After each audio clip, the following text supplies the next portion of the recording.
तो दोस्तों, जैसा कि हमने पिछले वीडियो में देखा कि इलेक्ट्रिक व्हीकल्स में कई सारी बिजनेस अपॉर्चुनिटीज़ मार्केट में अवेलेबल है।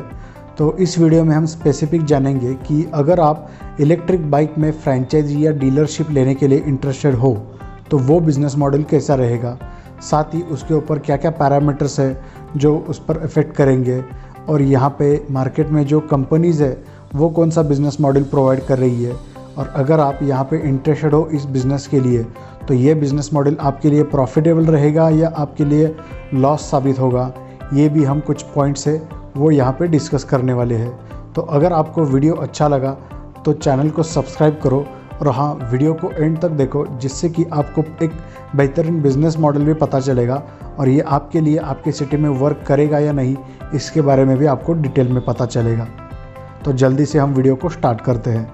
तो एज अ कस्टमर मैं अगर देखूं कि ये ई बाइक में इस्तेमाल करूं तो इससे मुझे क्या फ़ायदा होगा, तो जैसे कि हम यहाँ पे कुछ हाइलाइट्स देखते हैं, उसके फीचर भी देखेंगे कि यहाँ पे जो ऑपरेटिंग कॉस्ट है वो पर किलोमीटर हमको 0.15 पैसे से 25 पैसे तक जाती है, मतलब पेट्रोल रेट से भी काफ़ी सस्ती है। इसकी बैटरी जो है वो कई सारी कंपनी 1 साल या 3 साल तक की वारंटी देती है। चार्जिंग करने के लिए minimum time 3 hours to 7 hours में है, और यहाँ पे एक बार अगर आप चार्ज करते हो बाइक को तो वो 70 to 80 किलोमीटर आपको सिंगल चार्ज में रेंज देगी। और मोस्ट ऑफ केसेस में क्या होता है कि कई सारी कंपनीज है जो ई बाइक बनाती है, उनकी वेट कैरिंग कैपेसिटी जो है वो 150 kg to 180 kg तक रहती है, मतलब 2 बंदे यहाँ पे आराम से बैठकर ट्रैवल कर सकते हैं पूरे सिटी में। और साथ ही कंपनी यहाँ पे कस्टमर को अट्रैक्ट करने के लिए एंटी थेफ्ट रिमोट लॉक रहेगा या alloy wheels, front disc brake, LED headlamp, USB phone charger, micro charger, tubeless tyre, ऐसे कई सारे फीचर्स भी प्रोवाइड करती है। तो अगर आप ई बाइक की अपने सिटी में फ्रेंचाइजी लेना चाहते हो तो बेसिकली यहाँ पे 3 स्ट्रक्चर है फ्रेंचाइजी के, जो मार्केट में कोई भी कंपनी हो ई बाइक मैन्युफैक्चरिंग करने वाली तो उनके यही बेसिक बिजनेस स्ट्रक्चर रहेंगे, जहाँ पे आप टाउन डीलरशिप, डिस्ट्रिक्ट डीलरशिप और स्टेट डीलरशिप के साथ बिजनेस स्टार्ट कर सकते हो।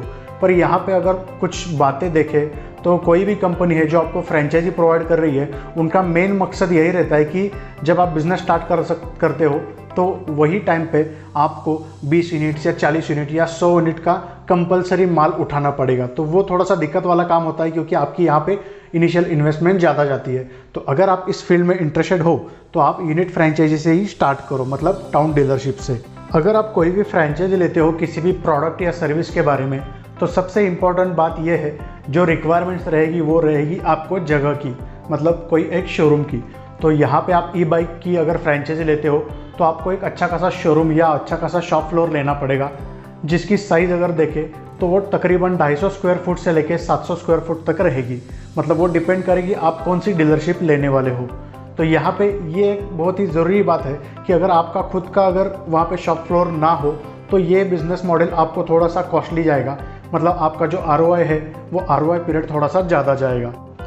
ज़्यादातर कंपनीज यहाँ पे डिपॉजिट भी लेती है, वहाँ पे वो रिफंडेबल भी रहेगा या फिर नॉन रिफंडेबल भी रहेगा, बट ये अमाउंट जो है वो लाखों में जाती है। तो अगर कोई ऐसी कंपनी है जो आपसे फ्रेंचाइजी के लिए 5 लाख, 10 लाख या 20 लाख की डिपॉजिट अमाउंट मांगती है तो मैं तो सीधा सीधा कहूँगा कि वो फ्रेंचाइजी आप लो मत।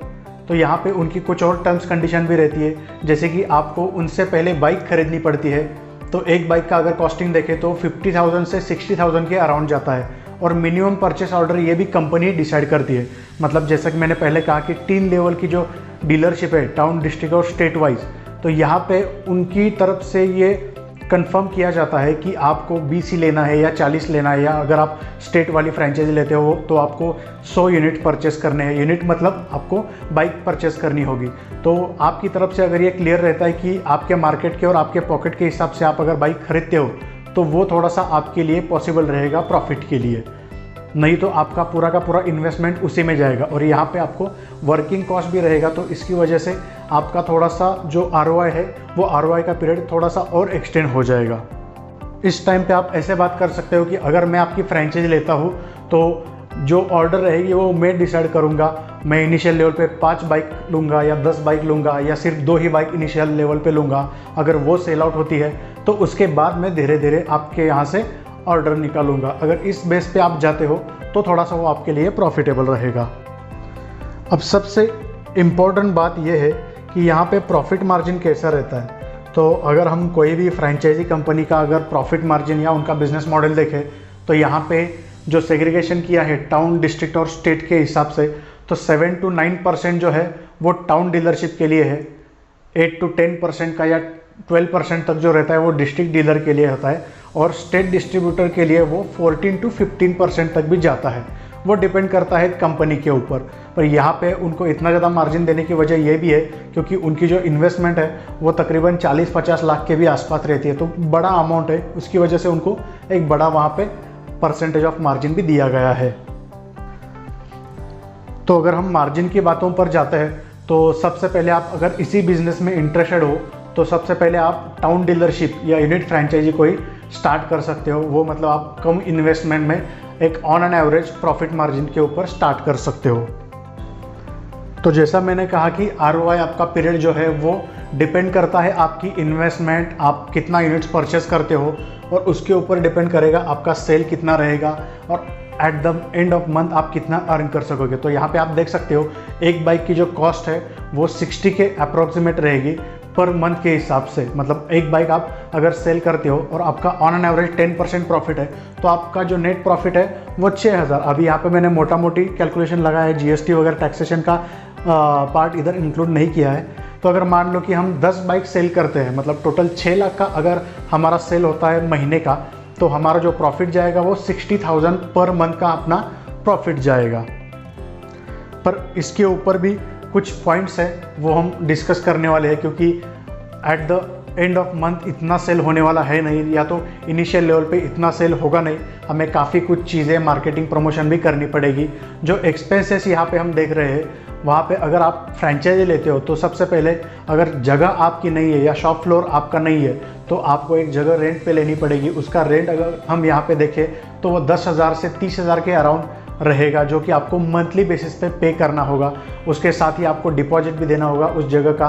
अगर आप एम्प्लॉय रखते हो या कोई रिसेप्शन में बंदा रखते हो तो उसकी सैलरी भी आपको देनी पड़ेगी।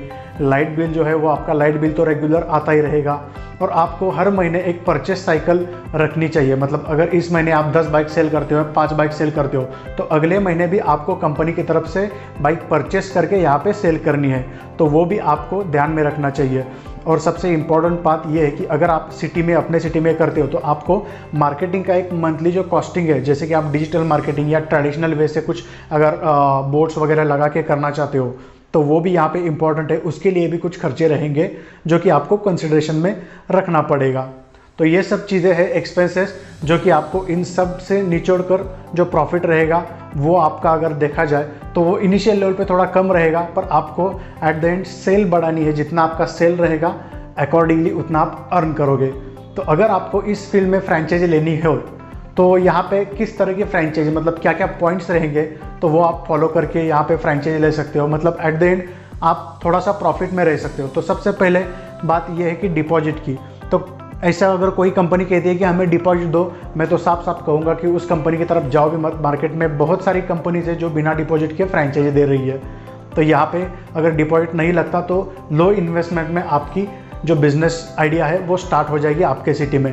तो मिनिमम परचेस ऑर्डर, जैसा कि हमने कहा कि आपके पॉकेट के हिसाब से या फिर आपके मार्केट के अकॉर्डिंग वो मिनिमम ऑर्डर रहनी चाहिए। मतलब आपको अगर 2 से स्टार्ट करनी हो तो इनिशियल लेवल पे आप 2 ही बाइक खरीदो और वो 2 पहले सेल करो। और प्रॉफिट मार्जिन जो है वो एवरेज, जैसा कि हमने कहा कि 10 to 12% का जो एवरेज प्रॉफिट मार्जिन है वो तो आपको मिलना ही चाहिए, क्योंकि आपके अगर खर्चे देखें तो वो ज़्यादा है। और सबसे बढ़िया और इम्पॉर्टेंट बात यह है कि कंपनी का मार्केटिंग सपोर्ट बहुत ही ज़रूरी है। वो डिजिटली देखो या ट्रेडिशनल देखो, आपको कुछ मार्केटिंग कोलेटर्स देती है या मार्केटिंग, डिजिटल मार्केटिंग के लिए कंपनी कुछ प्रमोट करती है आपका लोकेशन या आपका ब्रांड, तो वो आपको इनबाउंड सेल्स के लिए थोड़ा सा हेल्पफुल रहेगा। नहीं तो आपको खुद को मार्केटिंग करके वो जो एक्सपेंसेस है वो बेयर करने पड़ेंगे। तो इनिशियल लेवल पे आपको रनिंग कॉस्ट जो है वो इस बिज़नेस में थोड़ी सी ज़्यादा है कंपेयरिंग टू बाकी बिजनेस।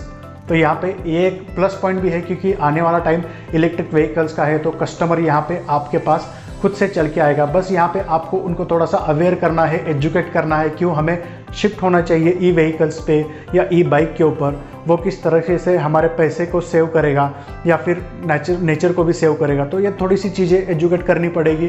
पहले इनिशियल लेवल पे आपको यहाँ पे थोड़ा सा टाइम और पैसा इन्वेस्ट करना पड़ेगा।